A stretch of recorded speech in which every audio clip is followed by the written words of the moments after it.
friends, welcome to Jerry's Kitchen. இன்னைக்கு நம்ம எல்லாருக்கும் ரொம்ப ஃபேவரட்டான அதாவது கிட்ஸுக்கும் சரி யங்ஸ்டர்ஸ்க்கும் சரி ஏன் பெரியவங்களுக்கும் சரி ரொம்பவே ஃபேவரட்டான ஒரு ரோட் சைட் காளான் வந்து எப்படி செய்யலாம்னு பார்க்க போறோம். இந்த ரெசிபி வந்து பிடிக்காதவங்களே இருக்க மாட்டாங்க. சோ நம்ம எங்க ஒரு வெளியில போனாலுமே சரி இந்த ரோட் சைட் காளான் பார்த்தா கண்டிப்பா நம்ம மறக்காம வாங்கி சாப்பிடுவோம். சோ அந்த டேஸ்டியான ரோட் சைட் காளான் வந்து எப்படி செய்யலாம்னு பார்க்கலாம். வீடியோக்குள்ள போறதுக்கு முன்னாடி நீங்க நம்மளோட சேனலை இப்பதான் ஃபர்ஸ்ட் டைம் பாக்குறீங்கன்னா மறக்காம சப்ஸ்கிரைப் பண்ணிக்கோங்க. கூடவே பக்கத்துல இருக்கிற பெல் பட்டனையும் கிளிக் பண்ணிக்கோங்க. வாங்க வீடியோக்குள்ள போலாம். ஃபர்ஸ்ட் நம்ம ரோட் சைட் காளான் பண்றதுக்கு காளானை வந்து ஃபர்ஸ்ட் ஃப்ரை பண்ணி எடுத்துக்கலாம். அதுக்கப்புறமா மசாலா ரெடி பண்ணிட்டு ரெண்டையும் நம்ம மிக்ஸ் பண்ணிக்கலாம். இப்போ காளான் வந்து ஃப்ரை பண்றதுக்காக கொஞ்சமா காளான் வந்து குட்டி குட்டியா கட் பண்ணி எடுத்துக்கிறேன்.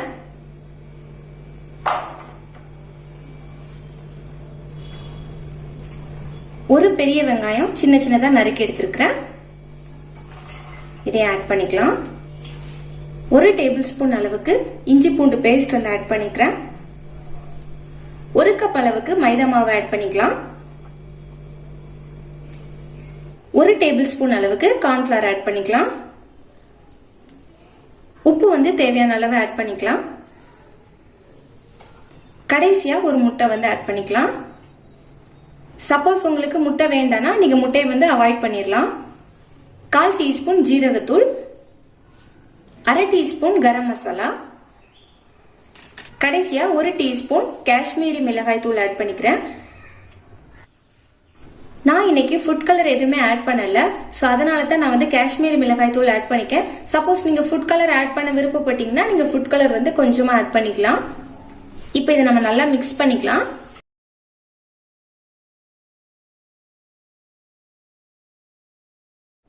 நல்லா மிக்ஸ் பண்ணிட்டேன். இப்போ நம்ம இதுல கொஞ்சம் கொஞ்சமா தண்ணி சேர்த்து நல்லா மிக்ஸ் பண்ணிக்க போறோம். மாவோட பதம் வந்து எப்படி இருக்கணும்னா நம்ம பக்கோடாவுக்கு மாவு ரெடி பண்ணுவோம் இல்லையா, அதே மாதிரி தான் நம்ம தண்ணி மிக்ஸ் பண்ணி நம்ம இதுக்கும் ரெடி பண்ணிக்க போறோம். இன்னும் கொஞ்சமா தண்ணி ஆட் பண்ணிக்கிறேன். இதை நல்லா மிக்ஸ் பண்ணிக்கலாம். அவ்வளவுதான், நம்ம நல்லா மிக்ஸ் பண்ணியாச்சு. பாருங்க அதோட பதம் வந்து எப்படி இருக்கணும்னு பாருங்க, இந்த மாதிரி இருக்கணும். ஸோ ரொம்ப தண்ணி மிக்ஸ் பண்ணிட்டோம்னா நமக்கு அந்த ஃப்ரை பண்றதுக்கு கரெக்டா இருக்காது. ஸோ இந்த அளவுக்கு எடுத்துக்கோங்க. இப்போ நமக்கு எண்ணெய் சூடாயிடுச்சு. இப்போ நம்ம காளான கொஞ்சம் கொஞ்சமா போட்டு ஃப்ரை பண்ணிக்கலாம். ஸ்டவ் வந்து மீடியம் ஃப்ளேம்ல வச்சுக்கோங்க. நமக்கு ரொம்ப லோ ஃப்ளேம்ல இருக்கக்கூடாது, ஹை ஃப்ளேம்ல இருக்கக்கூடாது. மீடியம்ல வச்சு நம்ம பொரிச்சு எடுத்துக்கலாம்.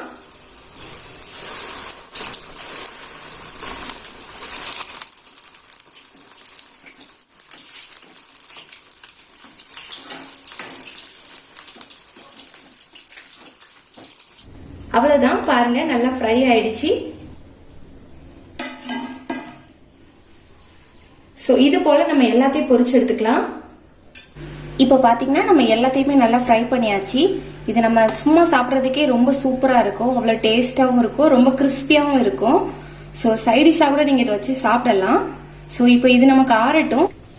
இப்போ நமக்கு காளான் நல்லாவே ஆறிடுச்சு. இப்போ நம்ம இதை குட்டி குட்டி பீசஸா நம்ம பிச்சு போட்டுக்கலாம்.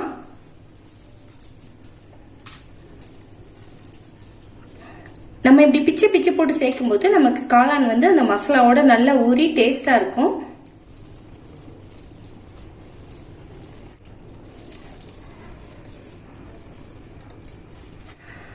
அவ்வளவுதான், இப்போ நம்ம எல்லாத்தையும் நல்லா சின்ன சின்ன பீசஸா பிச்சு எடுத்தாச்சு.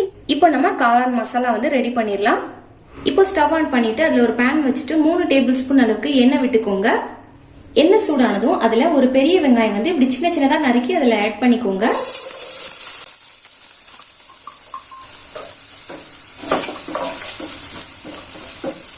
வெங்காயம் நல்லா வதங்கட்டும்.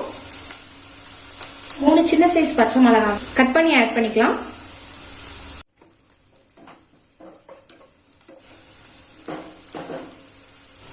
இப்போ இதுல 1 டேபிள் ஸ்பூன் அளவுக்கு இஞ்சி பூண்டு பேஸ்ட் ஆட் பண்ணிக்கலாம். நம்ம இஞ்சி பூண்டு பேஸ்ட் நல்லா சேர்த்தாதான் டேஸ்ட் நல்லா வரும். இஞ்சி பூண்டோட பச்சை வாசனை போகிற வரைக்கும் நம்ம நல்லா வதக்கிக்கலாம். இஞ்சி பூண்டோட பச்சை வாசனை எல்லாம் நல்லா போயிடுச்சு. இப்போ இதுல ஒரு 1/2 டீஸ்பூன் அளவுக்கு காஷ்மீரி மிளகாய் தூள் ஆட் பண்ணிக்கலாம்.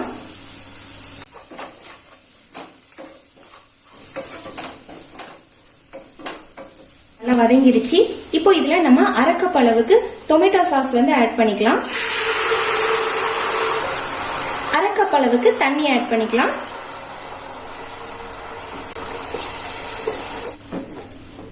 இது நல்லா கொதிச்சு வந்துட்டு இப்போ நம்ம பிச்சு வச்சிருக்கிற காளானை வந்து இதுல மிக்ஸ் பண்ணிக்கலாம்.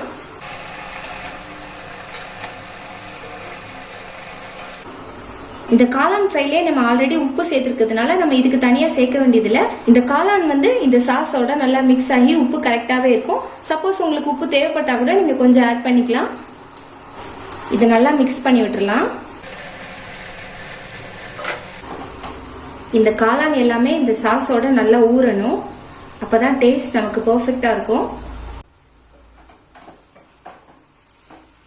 கடைசியா ஒரு 1/2 கிளாஸ் அளவுக்கு தண்ணி எடுத்து அதுல 2 டேபிள் ஸ்பூன் அளவுக்கு கார்ன்ஃபிளவர் ஆட் பண்ணிக்கோங்க. இப்போ இதை நம்ம நல்லா மிக்ஸ் பண்ணிட்டு இந்த காளான்ல வந்து நம்ம ஆட் பண்ணிடலாம்.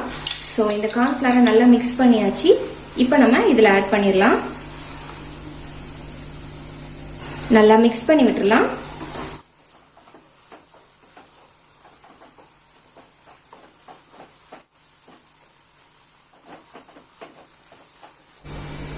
அவ்வளவுதான், நம்மளோட டேஸ்டியான ரோட் சைட் காளான் வந்து ரெடி ஆயிருச்சு. இப்போ இந்த காளான்லாம் பாருங்க, அந்த சாஸோட நல்லா மிக்ஸ் ஆகி நல்லா சாஃப்டா இருக்கும். சாப்பிட்றதுக்கு ரொம்பவே டேஸ்டா இருக்கும். இப்போ ஸ்டவ் ஆஃப் பண்ணிக்கலாம். கடைசியா கொஞ்சம் பெரிய வெங்காயத்தை குட்டி குட்டியா நறுக்கி இதை நம்ம இதில் ஆட் பண்ணிக்கலாம். அப்புறம் கொஞ்சமா கொத்தமல்லி இலை,